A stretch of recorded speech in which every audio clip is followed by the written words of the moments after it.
I want to begin this afternoon by thanking Intelligence Chairman Devin Nunes and the members of the Intelligence Committee who've been working to develop this memorandum to double-check these facts for several months now.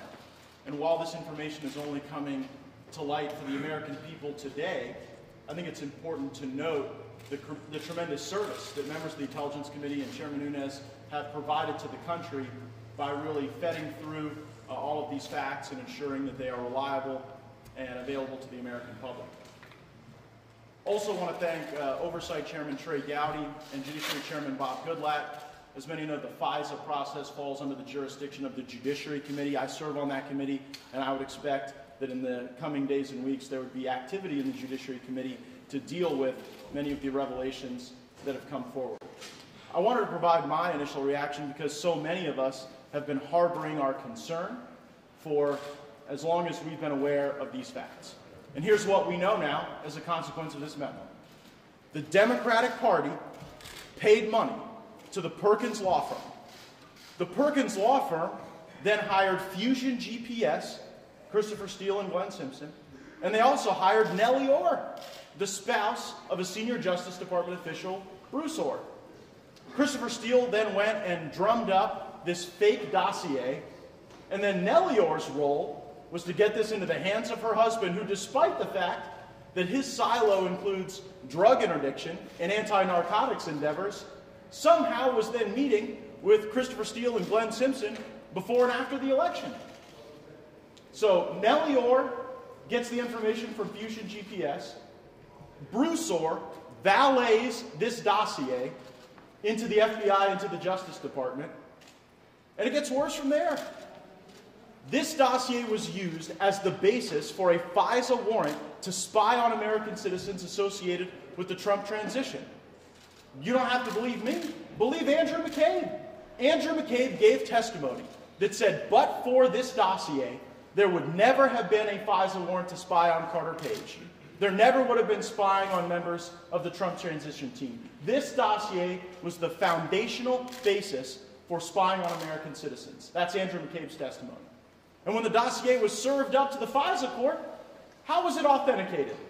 By a Yahoo News article written by Mr. Isikoff. That's quite something, because Mr. Steele was the very person who planted the Yahoo News article.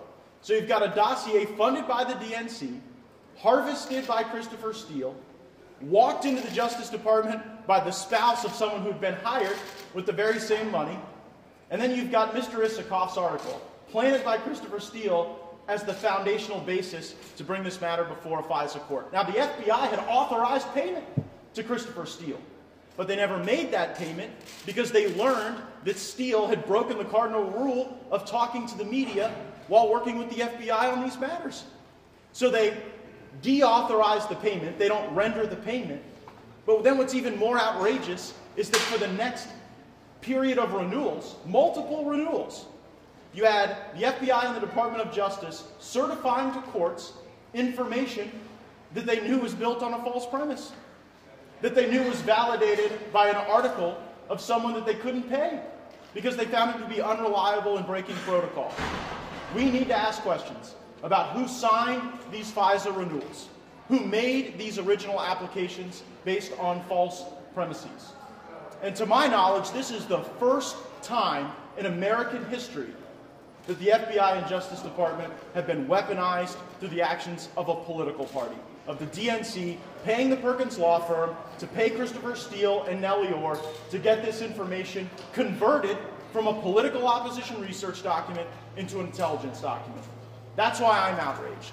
That's why so many of my Republican colleagues are outraged.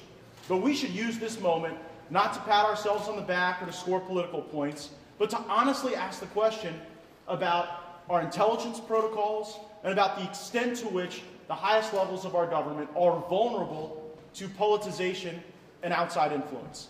This isn't good for Republicans, and it's not good for Democrats. It's not good for this administration or the last administration. And the best thing we can do is come together acknowledging how bad these facts are, taking remedial action to ensure that they don't hurt the country going forward, and then work together in a bipartisan way to try to establish reforms so that this type of horrible activity never happens again in the United States of America. That concludes my remarks. If anyone has questions, I'd be happy to answer them. Congressman? Sure. Well, why don't you first, then over here. Do you think the president should fire Rod Rosenstein and Chris Wray, who is an appointee of his? Is that what you'd like to see as the outcome of all this? Yeah, I signed up to be a member of Congress, not to be in the HR department at the White House. I think that we've got to exercise our oversight responsibilities to test who made these decisions. What was the decision calculus? And I'll leave to the president who choose to fire or not fire. What will fix these problems?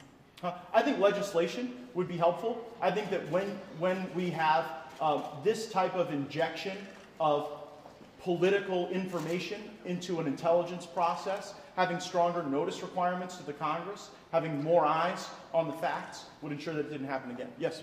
Congressman, should the Democratic memo be released as well? I have no objection to the Democrats reacting to the current memo. If they have additional information that they'd like to offer, let's get it into the public square and debate it. I will say, having read that memo, I think that it's different in that it cites to information that might need to be evaluated before it's released, but I'll leave that decision to the Intelligence Committee. And have you seen the underlying intelligence documents that the memo is based on? There are some documents in the Democrat response document, or do you mean in the majority staff's memo? The underlying intelligence documents that the memo is based on. Yes. Republicans were able to ask questions to the authors of the Nunes memo, who were then able to cite to some of the underlying intelligence data, and particularly transcripts of interviews that were given before the committee. Have you personally reviewed much of the other investigative materials? The Democrats gave you a much different picture. I've reviewed the information that's been before the committee I serve on. That has included testimony from Mr. McCabe, from Mr. Rubicki, but I have not reviewed every piece of information that Democrats may cite to. Do you think Rosenstein is capable of doing his job? I'm deeply concerned about Mr. Rosenstein's actions if he, in fact, personally signed renewals of these FISA warrants, knowing that the basis for the FISA warrants were a news article planted by the author of the dossier and a dossier that had its birthplace, that had its origin in payment from the Democratic National Committee.